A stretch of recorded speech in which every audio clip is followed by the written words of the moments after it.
Hello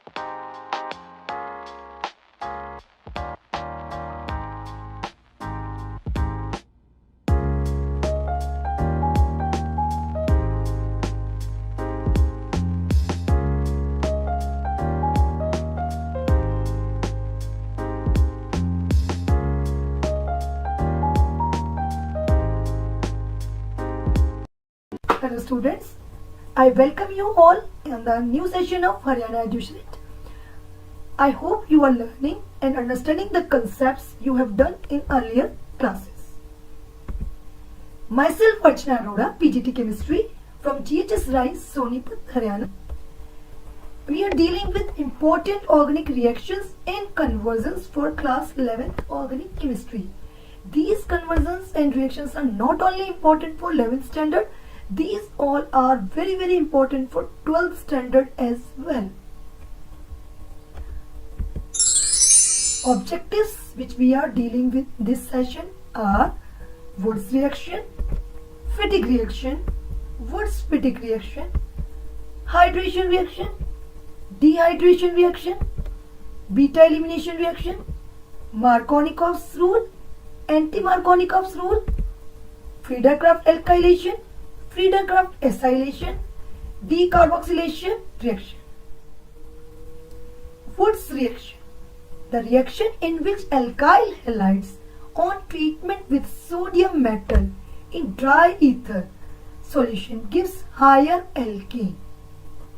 RX means alkyl halide when reacts with sodium metal in the presence of dry ether, it gives alkane of higher member with sodium halide. For example, if we take methyl chloride with sodium metal and 2 molecules of methyl chloride in the presence of dry ether, sodium reacts with chlorine, attracts chlorine and forms sodium chloride, and methyl both react together and forms ethane. Double of parent haloalkane, double carbon of parent haloalkane is formed here.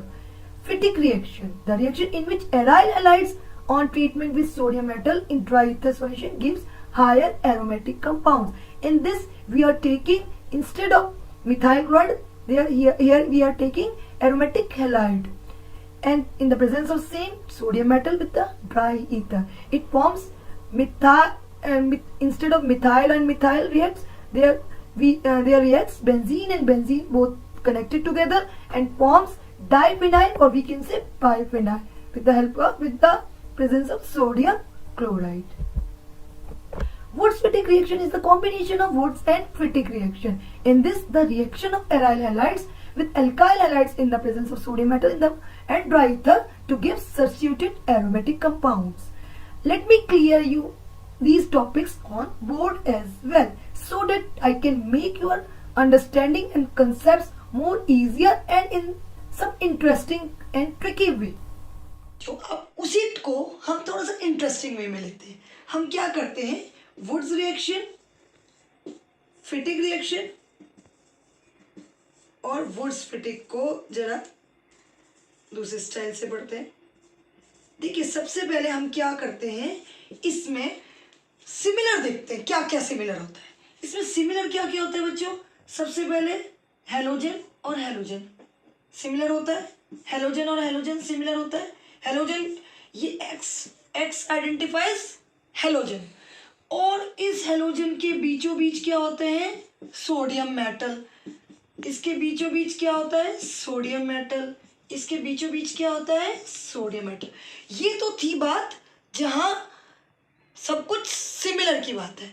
यहां पर जो dissimilar होता है वो क्या होता है बच्चों, वुड्स में दोनों तरफ क्या होगा, आर होगा. फिटिग में दोनों तरफ क्या होगा, एरोमेटिक कंपाउंड होगा.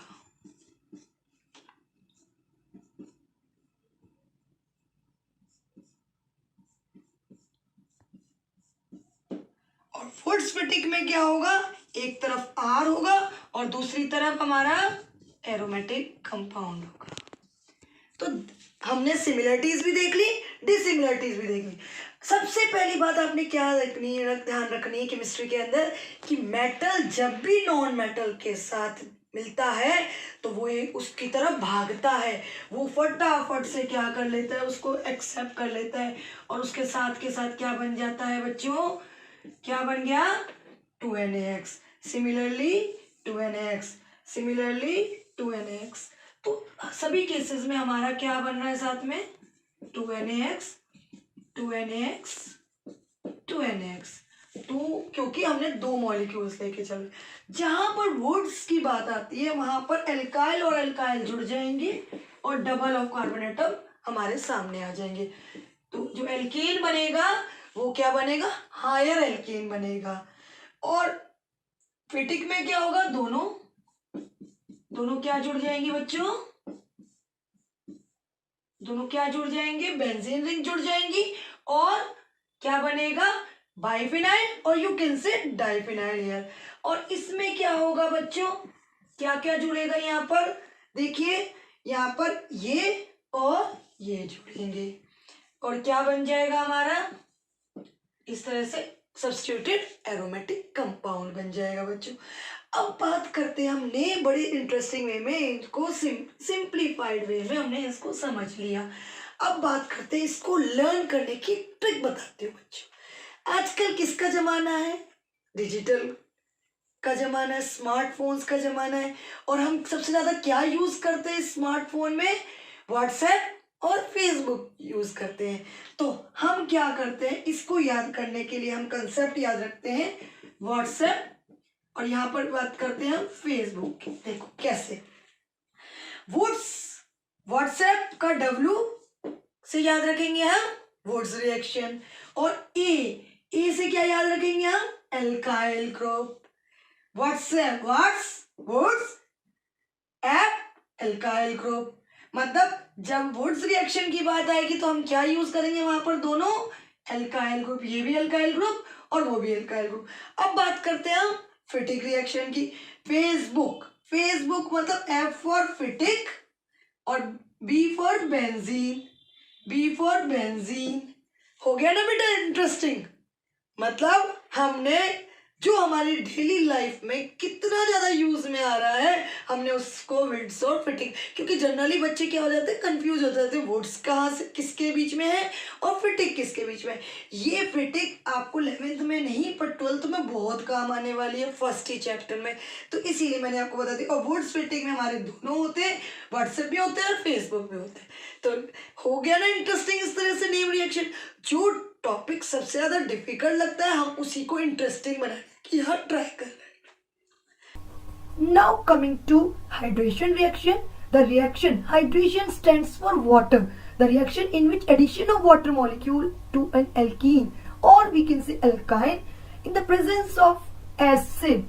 We are using dilute sulfuric acid mostly here and forms ethene to ethanol with the addition of water. Dehydration reaction. This is just opposite of hydration reaction. Here D means removal and hydration means water. Removal of water molecule where in the presence of strong acid with the use of high temperature and forms alkene is known as dehydration reaction. Here you can see ethanol is converted to ethene with the heating in the presence of form H2SO4. Here water molecule is eliminated, you can say, or removed from the alcohol, parent alcohol, and forms alkene. Here ethanol forms ethene with the removal of water molecule. Let me clear you perfectly. चलिए बच्चों, अब hydration और dehydration की बारी है। तो hydration means addition of water, बस ये ध्यान रखना है। और डिहाइड्रेशन, जब भी डी वर्ड आ जाए बच्चों, डिहाइड्रेशन का मतलब है लॉस। डी मतलब लॉस, जो भी होगा। हाइड्रेट वर्ड यूज होता है पानी के लिए, तो हाइड्रेशन एडिशन ऑफ वाटर और डिहाइड्रेशन लॉस ऑफ वाटर। अब हम समझ लेते हैं इसको बड़े प्यार से। बेटे देखो, हमारे पास है मान लिया एल्कीन, हमने उसमें क्या करना है ऐड H2O, क्योंकि एडिशन ऑफ वाटर की बात कर दी हमने हाइड्रेशन। अच्छा, अब ये होना किसकी प्रेजेंस में है? एसिड की प्रेजेंस में। तो हम एसिड के या तो H+ लिखते हैं या फिर आप लिख सकते हैं डाइल्यूट H2SO4। देखिए H2SO4 बच्चों होता क्या है? डिहाइड्रेटिंग एजेंट होता है। वो तो ज़्यादा से ज़्यादा पानी को निचोड़ लेता है, बट क्योंकि यहाँ पर हमें हाइड्रेशन करना है इसलिए हमने क्या किया? डाइल्यूट H2SO4 यूज़ किया। क्योंकि डाइल्यूट जब हमने इटसेल्फ ही उसमें पानी काफ़ी सारा दे दिया तो वो उसका डिहाइड्रेटिंग नेचर जो है वो रिवर्स हो जाएगा। अब बात करते हैं कि जब हम सिमेट्रिकल एल्कीन के लिए बात कर रहे हैं बच्चों, हाइड्रेशन और डिहाइड्रेशन के बाद अगला स्टेप हमारा मार्कोनिकॉफ और बीटा एलिमिनेशन है, जिसमें आपको हम अनसिमेट्रिकल एल्कीन को यूज करेंगे। अभी हाइड्रेशन और डिहाइड्रेशन समझाने के लिए मैं सिमेट्रिकल एल्कीन से समझाऊंगी। सिमेट्रिकल एल्कीन मीन्स जहां पर डबल बॉन्ड के दोनों तरफ number of carbon atoms are same. तो अब क्या होगा बच्चों, हम क्या करते हैं? सबसे पहले वाटर को ऐड करते हैं। हमने क्या किया? जो इसके हाइड्रोजन है वो लिख लिए खुल के, ठीक है। अब क्योंकि यहाँ डबल बॉन्ड था पर यहाँ पर डबल बॉन्ड हम नहीं लिख रहे, क्योंकि हमने क्या करना है? वाटर जो है वो OH+ और OH नेगेटिव में लिबरेट हो गया। एक तरफ हमें H जोड़ना है, जोड़ देंगे हम, दूसरी तरफ OH जोड़ देंगे। और हमें पता भी है कि हमारा कार्बन जो है वो टेट्रावेलेंट होता है और हमें 4 बॉन्ड की जरूरत है। तो हम सबसे पहले तो इसके चारों बॉन्ड कंप्लीट करते हैं और चारों बॉन्ड को कंप्लीट करने के लिए हम यहाँ पर H और यहाँ पर OH जोड़ देते हैं। और इस तरह से ये जो इथीन है वो किस में कन्वर्ट हो जाता है? हाइड्रेशन करने के बाद इथेनॉल में कन्वर्ट हो जाता है बच्चों, ठीक है। तो hydration of ethene gives ethanol. अब हम बात करेंगे coming back to reverse reaction, dehydration reaction. इसमें हम स्टार्टिंग ही कहां से करेंगे बच्चों?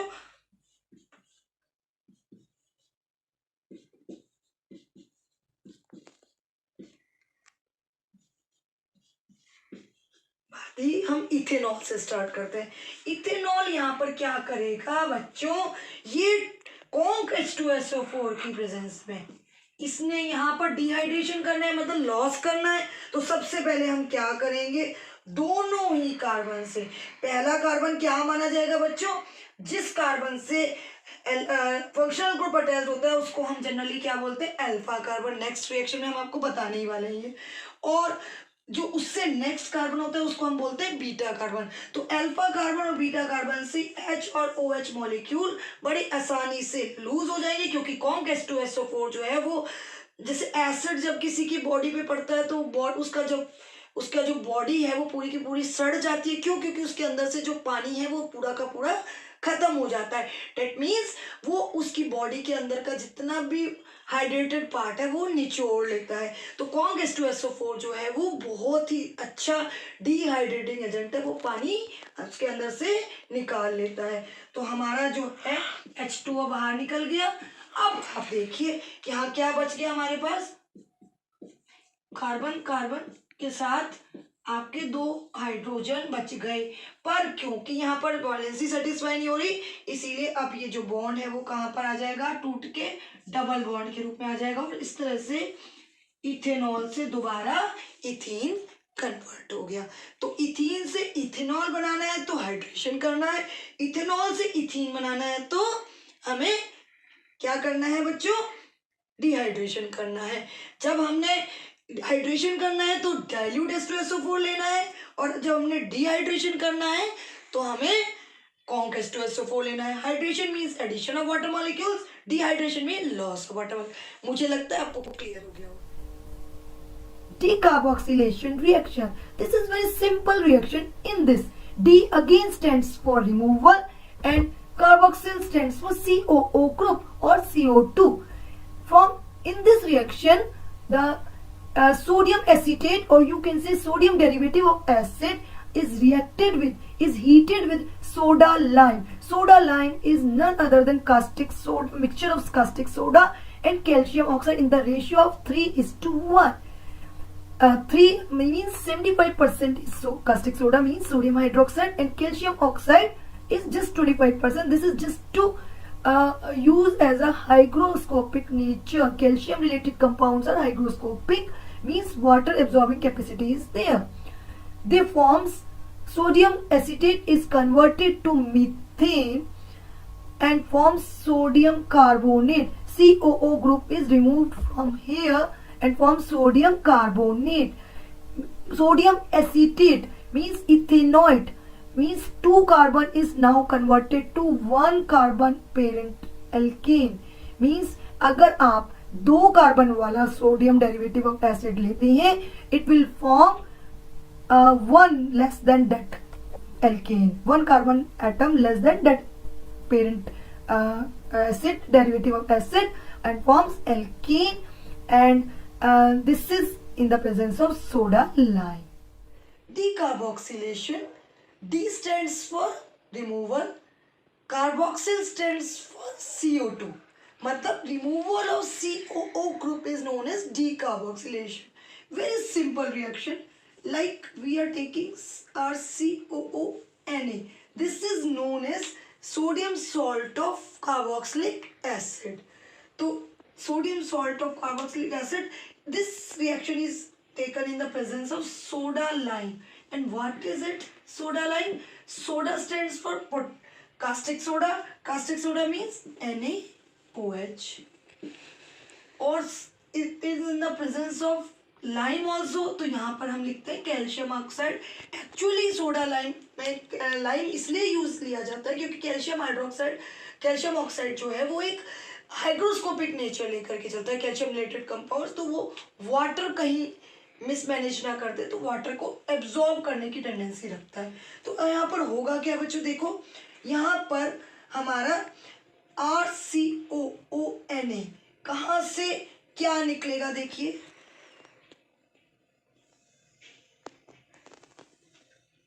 Removal of CO2 group, COO group, और इससे निकल के क्या आ गया आपके सामने Na2. देखिए Na2CO3 निकल गया और बच क्या गया बच्चों, ये बच गया और ये बच गया, सामने क्या आ गया आपके RH. ठीक है, अब इसी का एक एग्जांपल ले लेते हैं हम. CH3COONA NaOH in the presence of calcium hydroxide heated, calcium oxide heat in the presence. हुआ क्या, देखिए ये मिला करके आपका क्या बन गया Na2CO3 और साथ में आपका बन गया CH3 और CH4. मतलब जो कंपाउंड सामने आता है वो क्या सामने आता है, alkene. This is alkene and this alkene here it is form is methane. So this is known as decarboxylation reaction, which is used for the formation of alkane from the sodium salt of carboxylic acid. Now coming to beta elimination reaction, the type of reaction in which two groups leave from two adjacent carbon atom. One carbon is dead carbon which has some halogen group, or you can say functional group attached, and the next carbon, adjacent carbon, is known as beta carbon, and both the carbons remove one component of its, like X is removed from alpha carbon halogen and H is removed from beta carbon in the presence of alcoholic KOH and forms alkene. In this reaction, since hydrogen atom is eliminated from beta carbon atom, this is called beta elimination reaction. Also, there is elimination of one hydrogen and one halogen. We can also say this as dehydrohalogenation reaction. Let me clear you on board. Let's clarify beta elimination reaction. Reality shows तो आप लोग बच्चों देखते ही होंगे. Reality shows में क्या होता है, रियलिटी शोज में हर बार हर एपिसोड में एक या दो बच्चे, जो भी उनके रूल्स होते हैं उसके अकॉर्डिंगली वो एलिमिनेट करते हैं. तो एलिमिनेशन मीन्स एक चीज हट जाना. अब हम उस एलिमिनेशन रिएक्शन को कैसे देखते हैं बच्चों, देखिए लाइक मेरे पास एक कंपाउंड है H और ये आपका आ गया X यहाँ पर फंक्शनल ग्रुप हम ले रहे हैं हेलोजन. ठीक है, अब अगर हमें एलिमिनेट करना है तो हमें क्या यूज करना है, साथ में ध्यान रख लीजिए एल्कोहलिक एल्कोहलिक KOH यूज करना है, एक्वस KOH नहीं यूज करना।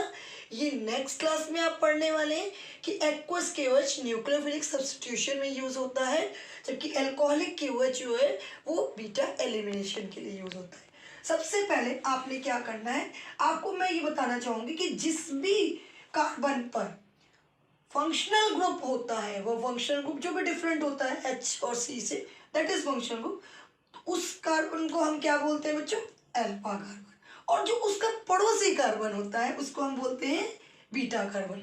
तो आपको ये ध्यान में रखना है कि जब भी बीटा एलिमिनेशन होना है, अल्फा कार्बन से तो निकलना ही निकलना है, मतलब इस X को तो एलिमिनेट होना ही होना है, साथ में उसका पड़ोसी को भी वो लेके जाएगा जो कि बीटा कार्बन पर होगा, इसीलिए हम इसे बीटा एलिमिनेशन कहते हैं।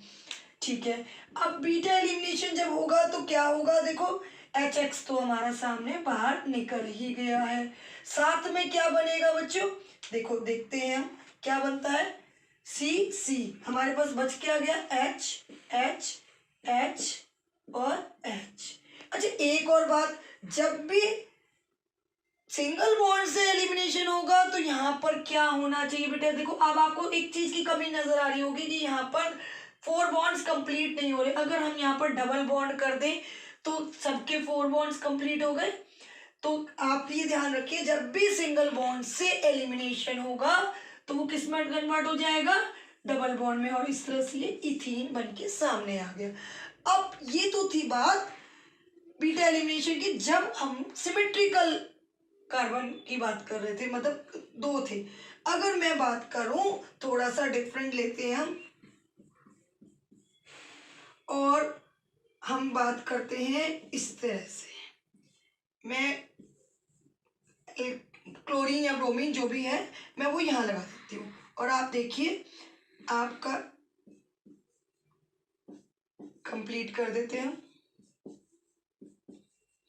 अब हम अगर यहाँ से एल्कोहलिक KOH की प्रेजेंस में एलिमिनेशन करेंगे तो बच्चों क्या होगा, देखो जो जिस कार्बन पर फंक्शनल ग्रुप है वो कहलाएगा अल्फा कार्बन, उसका पड़ोसी क्या कहलाएगा, बीटा कार्बन, उसका पड़ोसी क्या कहलाएगा, गामा कार्बन।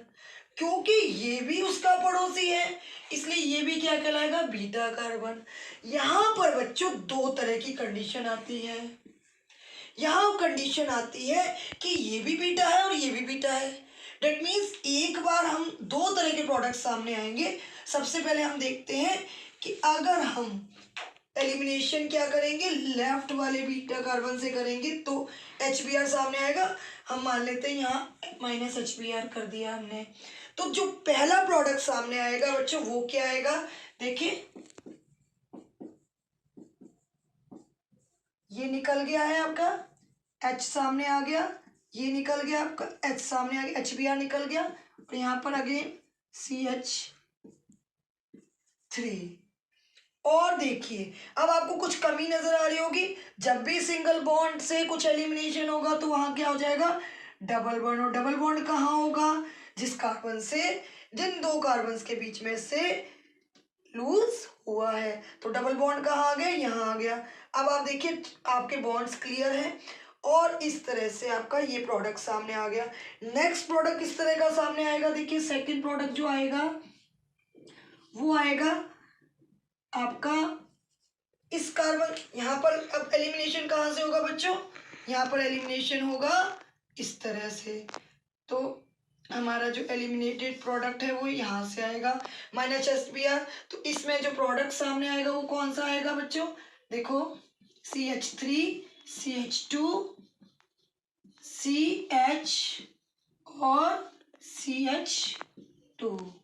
HBr हमारा यहाँ से डिलीट हो गया, एलिमिनेट हो गया, और डबल बॉन्ड कहाँ आ जाएगा बच्चों, यहाँ पर आ जाएगा। जिन 2 कार्बन के बीच में से एलिमिनेशन हुआ है वहां पर डबल बॉन्ड आ जाएगा।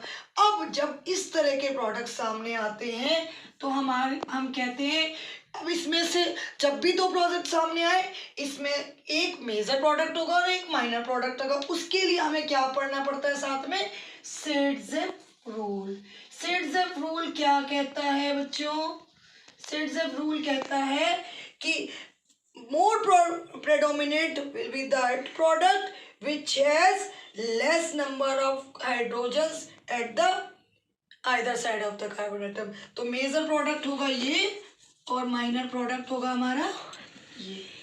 तो इस तरह से आपको मैंने आपको बीटा एलिमिनेशन बता दिया, जो कि बहुत बहुत बहुत इम्पोर्टेंट रहेगा 12th के लेवल पर भी और कॉलेज लेवल पर भी। ये जो रिएक्शंस जो आज मैं आपको नेम रिएक्शंस डील कर रही हूँ, ये आपको केमिस्ट्री के हर एक स्टेप पर काम आती रहेंगी ऑर्गेनिक केमिस्ट्री के लिए। These are the most most most important name reactions which are used in every chapter. Okay, उसके बाद सिड्ज़ेफ रूल भी हमने इसमें एक्सप्लेन कर दिया।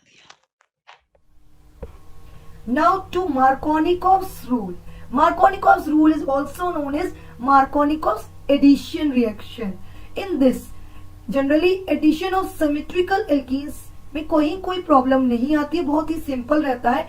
But when we goes to unsymmetrical alkene we have to learn that electron rich component of the reagent adds to the carbon atom which has fewer hydrogen atoms bonded to it, while the electron deficient component adds to the carbon atom with more hydrogen atoms bonded to it.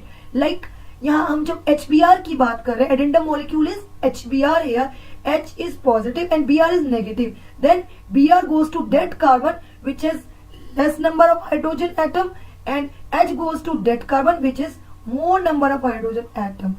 तो ये आपको दो step के through आपको बताया जा रहा है एंड इस तरह से दो प्रोडक्ट सामने आते हैं, but major product will be that which is according to Markovnikov statement, means less number of hydrogen atom के पास अगर Br जाता है तो that is major product and minor product is, तो टू सब्स्टिट्यूटेड एल्कीन जब बनता है तो वो मार्कोनिकोव एडिशन को डिफाइन करता है. Let me clear you on board after anti Markovnikov discussion. Anti-Markovnikov is just opposite to Markovnikov. In this addendum molecule, positive part है that goes to dead carbon which has more number of hydrogen atoms and negative part goes to dead carbon which has more number of hydrogen atom and positive part goes to dead carbon which has less number of hydrogen. There is a difference that this proceeds only in the presence of peroxide. That's why we can also say this peroxide and crash effect also. And in this, one substituted haloalkane is formed. You can say this, so you can see this in this mechanism also. But now I am dealing with just reaction, and I am now telling you in this with the some quick trick also to make this interesting. And these reactions are very very important up to the level of BSc also as well.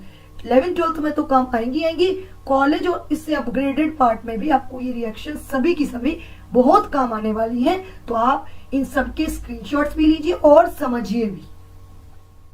One of the most important name reaction as well as used as conversion, that is Markovnikov's reaction, anti-Markovnikov's reaction. These are also known as Markovnikov's addition reaction also.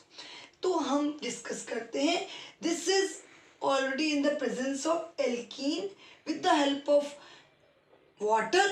We can say we can use hydrogen halide और we can use other sense also, HCl, HCN, hydrogen cyanide also. But now we will give the example of ethene with hydrogen halide. Now CH2 double bond CH2. सबसे पहले जब ये symmetrical alkene है, जब either side of the double bond हमारे पास carbon similar है, तब तो कोई प्रॉब्लम ही नहीं है. हमारा क्या होगा यहाँ पर,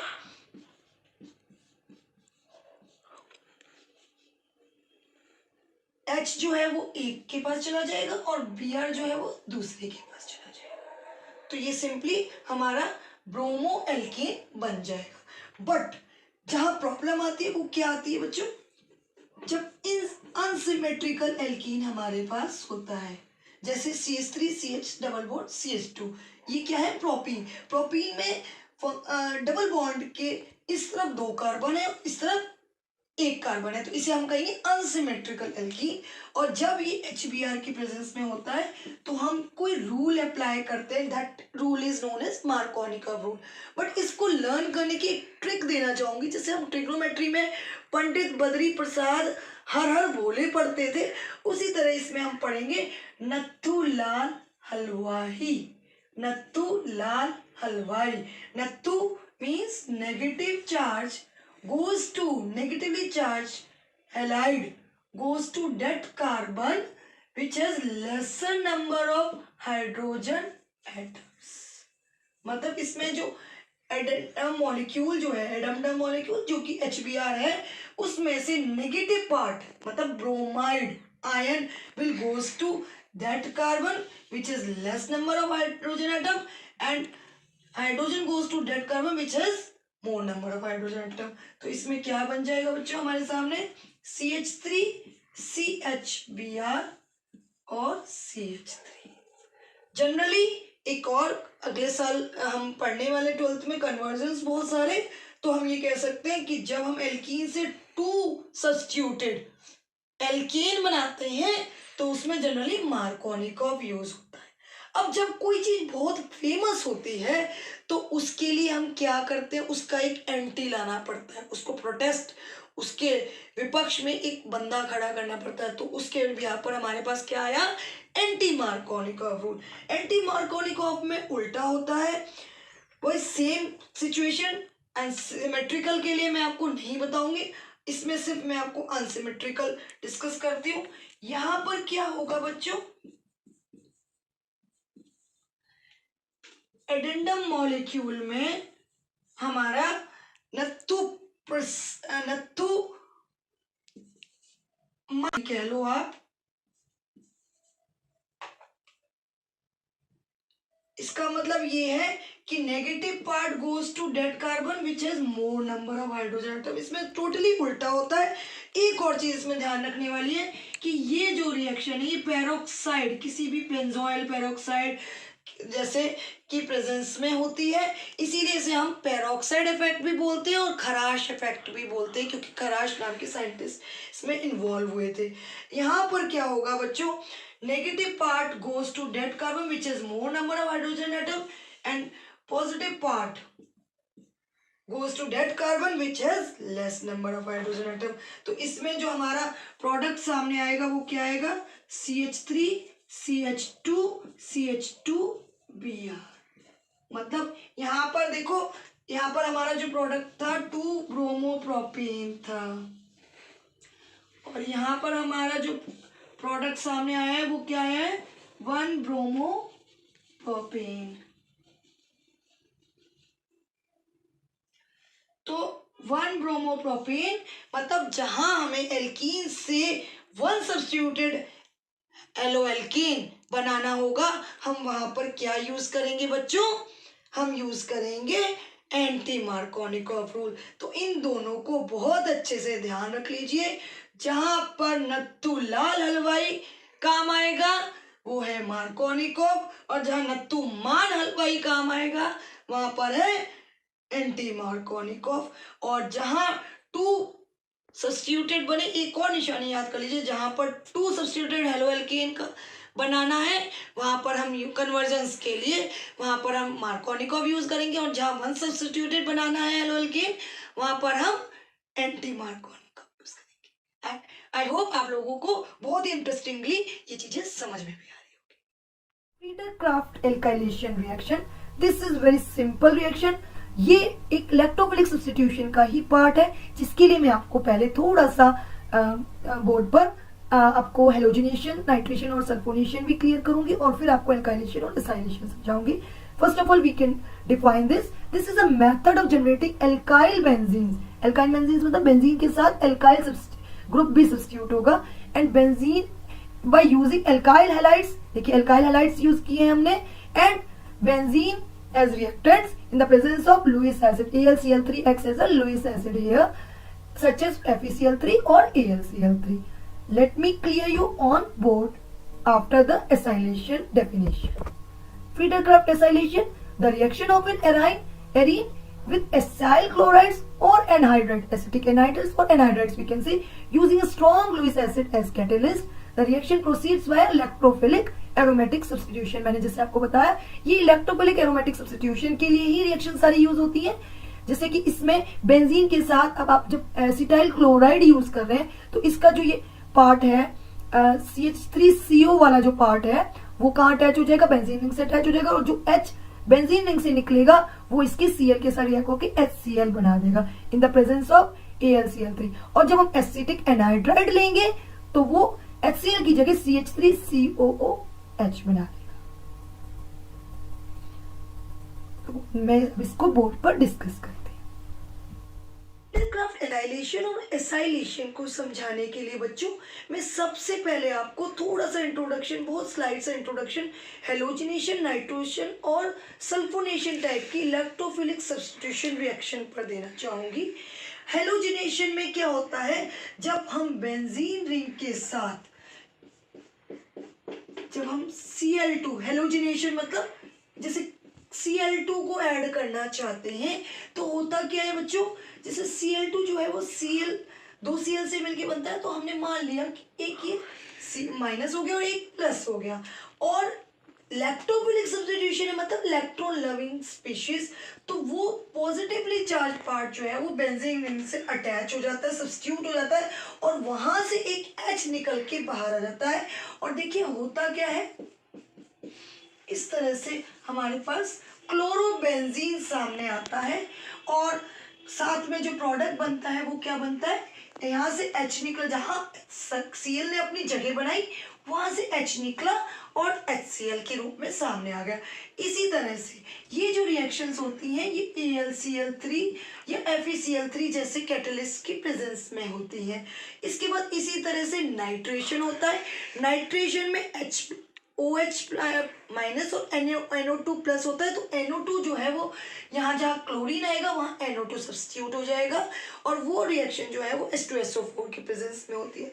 सिमिलरली सल्फोनेशन के अंदर SO3H कंपाउंड यहाँ प्रोडक्ट जो है वो सब्स्टिट्यूट हो जाएगा SO3H, और that will form benzene sulphonic acid, and उसमें जो है वो HNO3 और H2SO4 की प्रेजेंस में होती है वो reaction. Now coming to main Friedel Crafts alkylation, that reaction is like, ये रिएक्शन जो है हमारी किसकी प्रेजेंस में होती है, बेंजीन जो है वो CH3Cl या RX की प्रेजेंस में, मिथाइल क्लोराइड की प्रेजेंस में AlCl3 की एज अ कैटलिस्ट लेते हैं, लुईस एसिड, या FeCl3 भी ले सकते हैं. होगा क्या बच्चों, ये जो है वो कहाँ अटैच हो जाएगा, यहाँ अटैच हो जाएगा, और यहाँ से जो H निकलेगा वो HCl के साथ. इस तरह से क्योंकि बेंजीन रिंग के साथ हमारा ये CH3 अटैच हो जाता है, या हम इस तरह से भी लिख सकते हैं इसको, और साथ में क्या बना, तो इस तरह से हमारे सामने क्या आ गया, टोलिन आ गया, या यू कैन से क्लोरोबेंजीन. इसे कहेंगे हम फ्रीडरक्राफ्ट एल्काइलेशन. फ्रीडल और क्राफ्ट के थ्रू ये एल्काइलेशन इंट्रोड्यूस हुआ. उसी तरह एसाइलेशन में क्या होगा, हम एसाइल ग्रुप लेंगे. एसाइल ग्रुप में आप RCOCl ग्रुप भी ले सकते हैं, एसिटाइल क्लोराइड, या RCO होल ट्वाइस एनहाइड्राइड की प्रेजेंस में भी कर सकते हैं. तो जो प्रोडक्ट सामने आएगा वो क्या आएगा बच्चों,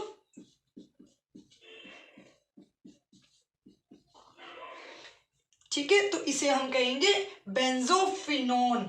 या जैसे आपका यहाँ पर आपका जो भी कंपाउंड आ जाएगा, कीटोनिक ग्रुप इसमें सामने आ गया, और साथ में जो बनेगा वो क्या बनेगा, या तो इसकी प्रेजेंस में बनेगा HCl और इसकी प्रेजेंस में बनेगा RCOOH, मतलब एसिटिक एसिड बनेगा. तो इस तरह से आपने एल्काइलेशन, आप याद रखिए alkyl group is substituted, acylation means RCO group is substituted. तो these are very simple reaction, इसमें आपको कोई निशानी की जरूरत नहीं है, सिर्फ आपको ध्यान क्या रखना है कि AlCl3 थोड़ा सा लर्निंग पार्ट है, नेम रिएक्शन में थोड़ा थोड़ा लर्न करना पड़ता है. AlCl3 या FeCl3 की प्रेजेंस में होगा, acyl group is substituted on benzene ring, alkyl group substitution on benzene. Electrophilic substitution में नेम से ही आपको पता चलता रहेगा कि आपका क्या सब्स्टिट्यूट होना है। तो I think I have clarified you all the name reactions. बहुत अच्छे से मैंने आपको ट्रिकी वे में और इंटरेस्टिंग वे में बताने की कोशिश की है। होप सो आप लोग इनको अच्छे से लर्न कर पाएंगे। Thank you.